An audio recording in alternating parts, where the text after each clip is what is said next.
conscious that I am not a policymaker. So I'm going to jump in, but I'm going to show you something here. And no, I'm not going to show you, 50 flow charts. I'm not, because I use this more as a graphic to kind of put in context what my job is. This is an org chart of USDA, and I only use this to motivate the discussion that when we change administrations, almost everyone who reports to the secretary in USDA changes, except the office of the chief economist. Okay, so I'm telling you this because I want to make it clear I'm a non-political. I'm in a non-political office at USDA. We've changed administrations, and so we've changed directions that the administration has given us, right? And so in that process, they are formulating their plans. I will show you lots of text, and I will discuss things in addition which are not in the text. And part of this is an attempt not to, first of all, we're early on in this process with a new administration, a little over 100 days. And the second part of that is I don't want to box in any of my policymakers because they are the ones that ultimately make these policy decisions. Okay, so again, very different presentation than Tasso, so I hope this is okay. I want to describe to you a little bit of the problems we saw in the United States, a little bit of where the administration is heading, some of their priorities and how those relate back to supply chain resiliency. Again, saying things I may not write down simply because we're having an informal discussion here.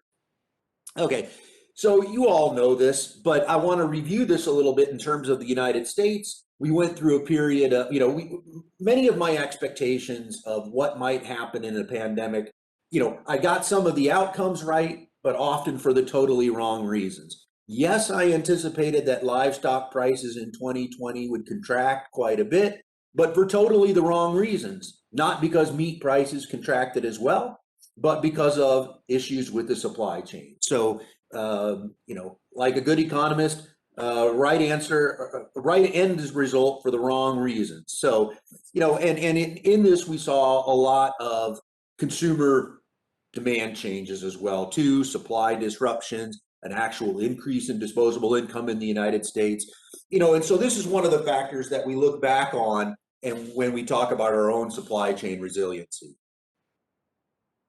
And as you all know and would have seen in the news, we had several incidences of pretty significant supply chain disruptions. In this case, one of the ones that's highlighted here is our ability to slaughter animals contracted pretty sharply about a year ago now, and that led to some bad outcomes for those producers and stories in the news. So you have things like animals being depopulated and not making it through the supply chain because there isn't any room in the supply chain. Milk being dumped, maybe that milk setup was to put milk in cartons for kids in school. No kids are in school. There's not any place for the milk to go, so you end up hearing stories about milk dumping.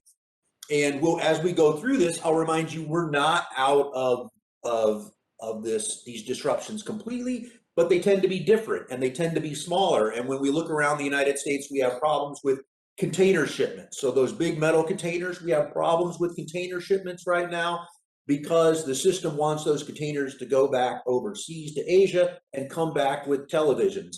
And waiting around in the Midwest to load up some lower value ag product isn't efficient for them, and therefore the system has slowed down. At the same time, we've had a big run up and then a now sharp decline in wood prices. And of all the things, you've got problems with pallets. So you see pallets and the ability to put things on pallets causing some disruptions. So again, you look through the supply chain and you identify all these issues, many of which are beyond the farm gate. So when we look back a year ago, we saw a sharp contraction in slaughter capacity, which pushed down animal prices. And at the same time, you saw the opposite side of that, which is very high wholesale meat prices, some increase in retail meat prices. But as you can imagine, the wholesale price of meat is not all of what contributes to retail prices of meat. So you don't see the same extreme at the retail level. And to some extent, in the short run, the option for many facilities in the U.S., for many retail places in the U.S., was to ration demand, not to raise prices. You go into the grocery store, you can have one pack of hamburger instead of raising the price. Okay, so that was part of the reaction. So this is just one of the examples of what folks look at when they think about supply chain resiliency in the United States. And you can see that this is a complicated issue here, but I think it's important to mention this as well too, because now as we look forward coming out of the pandemic, the concerns is we continue to have supply chain disruptions, and folks are now worried about price increases in terms of agricultural commodities. And it's important to remind everybody that, the farm share of agricultural production, of food prices, the farm share of food prices is about 14 cents in the United States. It's more for meat, it's less for grains, but it still remains a small share. So despite the fact that we talk about run up in commodity prices, and those aren't related to supply chain issues, still a small amount of the overall food costs. And on the right, we do talk about, this is PPI for farm products, so an index of what producers are receiving for their commodity, and CPI for food, or what consumers were paying for that food. And you can see those supply chain disruptions as you widen the spread, the cost between the farm gate and the consumer. And the meat processing was a classic example of this. Now we see those converging to some extent, and now we see PPI for farm products rising sharply as demand picks up and maybe supplies are a little bit less than we might have anticipated. Some of that being a knock-on effect from the original COVID impacts a year ago. Okay, so what is the U.S. doing in terms of policy? And I'm going to throw up a lot of policy bits to you and just kind of throw them out there. Again, because one, we've had a change in administration, and two, I am not a policymaker within the U.S. government. So, you've seen lots of legislation pass Congress in the United States and be signed. And one of them was in December of this past year, Consolidated Appropriations Act. And yeah, these are indeed small numbers which go and look for, these are small dollar values pointed towards supply chain resiliency. So I'm pulling things in here that are supply chain resiliency. And yes, some of these are quite small. And I'm purposely showing this because we'll talk about the evolution of the kinds of legislation and activities going on in the United States. So you see some things which are very targeted. So $60 million worth of grants for improvement to meat and poultry processors, small scale, to allow for interstate shipment, right? So move those animals around and don't depopulate them. Research. So a couple $1 million for processing report to see, hey, what happened during the pandemic? Grants for farm stress assistance programs. So farms which found themselves in difficult positions, having to depopulate, having to plow under crops, grants to assist them. And then dairy donation program, because again, one of the products that took a hit was fluid milk. We could also talk about some of the strange effects from our food box program that included one narrow slice of dairy products, which is cheese, which also caused some distortions in the dairy market. So again, maybe for you all, in policy analysis, one has to be careful how one applies these things in terms of food donations as well too, because you can end up skewing relative prices pretty sharply if you pick a narrow slice out of a group of co-products. Okay.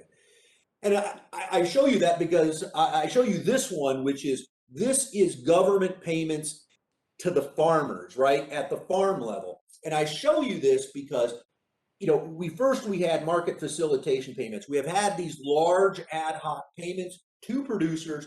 MFP, market facilitation payments, these are payments made to producers for trade friction with China.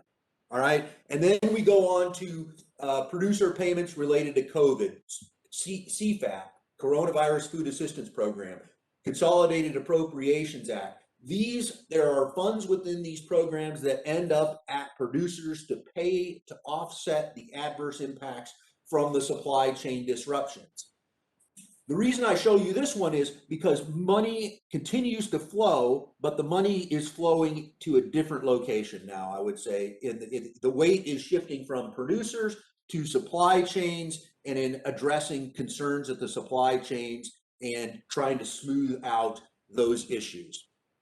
So one of the big things that happened is when the new administration came on, they issued many executive orders.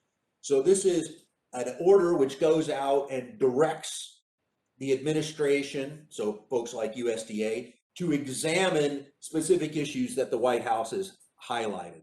So what you've seen here is the executive order, and this is a widespread executive order. This isn't an executive order just about agriculture. So you can see here the policy of the administration to strengthen the resilience of America's supply chains. So go out and look at all of the supply chains. Some of these things are very short term, things like commerce, energy, defense, health and human services. Those folks have a very short turnaround and a very specific goal. And when we talk about what the executive order requires them to do, that'll become a bit more transparent as well too. And I need to pick up the pace because we don't have so much time and I want to stick to my time. So the Secretary of Agriculture, in consultation with the heads of appropriate agencies, has to submit a report on this. So agriculture was given a year to do this and examine this. And this outcome, so the contents of the EO report, and you all will have my slides so you can look at this in detail, but it's really to go out there and assess, hey, what's critical in the ag sector? Where do those goods which are critical to the ag sector come? Do we have domestic manufacturing for them? So a lot of this is framed in a way like materials for making batteries, for things outside of agriculture. But it's framed in such a way which is, hey, where are the potential failure points? Where are key manufacturing facilities? How are they located geographically? Are there potential problems if you have a clustering of these and some issue occurs? For instance, one might argue that the geographic spread for our livestock slaughter sector is pretty narrow. Is that a threat to supply chain resiliency? What are the available substitutes? Are we trading with countries who we may not have a great relationship, which it could deteriorate? And then there are a couple important ones down at the bottom, which I think really will further motivate what U.S. which is we need research and development capacity in order to improve.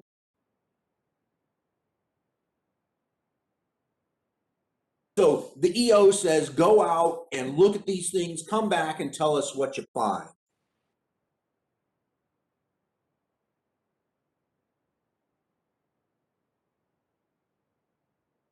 Begin to increase again. So this is the CPI for meats. You can see it jump during the height of COVID a year ago, and now you can see it continue to increase. So I think one of the challenges in the supply chain analysis as well too is now it isn't in a context where we have prices rising for food, and not necessarily because of anything that's going on at the farm gate, or not much of what's going on at the farm gate. So as I told you, there's this EO out there directing USDA what it should go out and look at, and then it needs to inform this very large amount of spending, which is in the American Rescue Plan. In the American Rescue Plan, and this is why I showed you dollar amounts previously, there's $4 billion just for looking at supply chain assistance through things like purchases of agricultural commodities, grants, loans, other assistances to reply to COVID, monitoring and surveillance of susceptible animals, covering overtime for FSIS meat inspectors, worker protections, commodities, to provide food to individuals if there's a break in that supply chain, not limited just to fresh dairy, seafood, eggs, and meat. So when I think about this from the political standpoint, you need the EO to inform you how to spend this amount of money to include supply chain resiliency, and the American Rescue Plan provides you that money, right? So there will be a framing of how they will spend this American Rescue Plan money to address things they find in the EO, in the executive order. I wouldn't be a employee of USDA if I didn't at least throw in a quick comment about trade, and trade being one of the ways to help keep a resilient food supply system. Trade actually did quite well during the pandemic for the United States and globally. And we didn't even see anything near the contraction we saw during the Great Recession around 2009. So here's where I'm going to say a few things, talk a little bit, and not write any of this down. So the administration, when you think about supply chain resiliency, when you think about the executive order to go look at this, and you think about the American Rescue Plan, all of these three principles are very high on the priority list for the new administration, and they will be looking to further these objectives with the American Rescue Plan in addressing supply chain resiliency. Markets and competition is a clear area where the secretary has emphasized the importance of this. So you will see things like, do small and local processing plants for animals improve resiliency and improve market competition, and providing additional markets for producers to process meat, which is also more resilient. Climate